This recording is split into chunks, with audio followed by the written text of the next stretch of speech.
आज हम एक कॉमन समस्या के बारे में डिस्कस करने वाले हैं जो ओपीडी में हम पेशेंट में काफ़ी ज़्यादा मात्रा में देखने को मिलता है, जिसे हम स्टोमेटाइटिस या माउथ अल्सर्स के नाम से जानते हैं। बोली भाषा में हम उसको मुंह में छाले आना बोलते हैं। मुंह में छाले आना तो बहुत आम बात है, बहुत लोगों को आते हैं, अपने आप कम भी हो जाते हैं।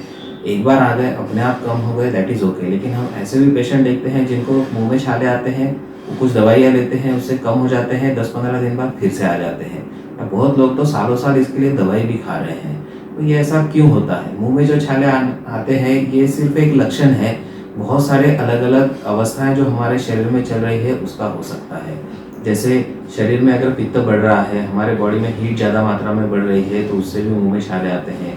स्पाइसी या ऑयली फूड हम ज़्यादा लेते हैं, चाय का सेवन हम अगर बहुत ज़्यादा करते हैं, ग्रीन चिली, हरी मिर्च, लहसुन जैसी गर्म मसाले की चीज़ें हमारे सेवन में बार बार आती है, खट्टी चीज़ें हम ज़्यादा खाते हैं, या डायरेक्ट या इनडायरेक्ट गर्मी से संबंध अगर हमारा होता है, जैसे भट्टी में रहते हैं, धूप में बहुत ज़्यादा काम करते हैं, बहुत दिनों से अगर हमें कॉन्स्टिपेशन चल रहा है, या एसिडिटी बार बार हमें होती है, या हमारी रात को नींद कंप्लीट नहीं होती है, या जिनकी बार बार शिफ्ट चेंज होते रहती है, शिफ्ट ड्यूटी होती है, जिसकी वजह से शरीर में इंडाइजेशन होता है, अम्लपित्त होता है, फिर उसका फलस्वरूप ये लक्षण आने लगता है।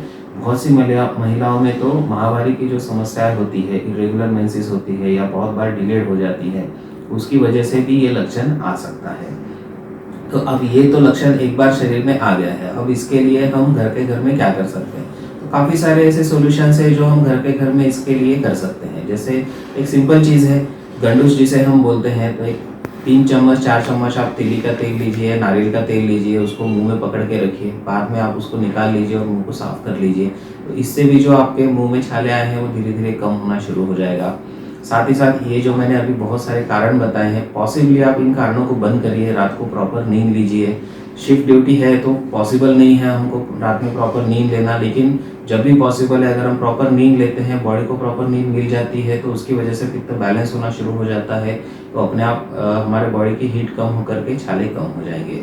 अगर हमारा बाहर बहुत ज़्यादा हीट का सेवन हो रहा है, धूप में हम बहुत ज़्यादा घूम रहे हैं, या भट्टी के पास हम ज़्यादा रह रहे हैं, या जैसे कोई माइंस में काम करता है या गर्म जगह में काम करता है, तो ऐसे सिचुएशन में बॉडी में ठंडी चीज़ें जैसे धनिया का पानी है, चंदन का पानी है, वाड़ा उशीर जो होता है उसको पानी में मिला करके उसका सेवन हम करते हैं, या सबसे सिंपल मिश्री भी अगर हम सेवन करते हैं तो उससे भी हमारे बॉडी की हीट कम हो जाती है, तो मुँह के छाले कम होना शुरू हो जाता है। एक और चीज़ आप घर में कर सकते हो, थोड़ा सा मुलेठी घी में मिला करके आप वो जो माउथ में अल्सर्स आए हैं उसको लगा सकते हो। थोड़ा सा शहद, नारियल का तेल भी आप छालों में लगा सकते हो, या बहुत ही कॉमन चीज़ें जो ट्रेडिशनली भी चले आ रही हैं, बहुत लोग बताते हैं, जाति पत्र जो होता है, जाई के फूल का जो पत्ता होता है, या अमरूद का जो पत्ता होता है, उसको अगर आप चबा चबा के खाते हो तो उससे भी आपको काफ़ी इसमें बेनिफिट मिलेगा। बहुत लंबे समय से अगर कॉन्स्टिपेशन चल रहा है तो बेटर है आप उसके लिए प्रॉपर ट्रीटमेंट करवा लीजिए। एक सिंपल रेमेडी उसके लिए आप रात को सोते समय एरंडी का तेल या कैस्टर ऑयल का सेवन कर सकते हैं, नाभि में कैस्टर ऑयल डाल सकते हैं, जिससे कॉन्स्टिपेशन रिलीव हो जाएगा। कॉन्स्टिपेशन रिलीव हो जाएगा तो ऑटोमेटिक आपका हीट कम होने की वजह से अल्सर्स में आपको बेनिफिट मिलेगा। ये तो हो गए आपके घर में करने वाली चीज़ें। अगर ये करने के बाद में भी आपको रिलीव नहीं हो रहा है, या बार बार आपको अगर ये लक्षण आ रहा है, तो ये बहुत बड़े बड़े कुछ बीमारियों जैसे मैंने बताई, माहवारी की समस्याएं हैं, पित्त की समस्याएं हैं, लाइफस्टाइल डिसीजेस हैं, तो उसके लिए आप प्रॉपर कंसल्टेशन करिए। आप आनंद लोक में भी कर सकते हैं, आपके पास में जो भी वैद्य होंगे उनसे आप संपर्क करिए, प्रॉपर उसकी ट्रीटमेंट कराइए ताकि ये लक्षण आपका पूरी तरह से ठीक हो जाए।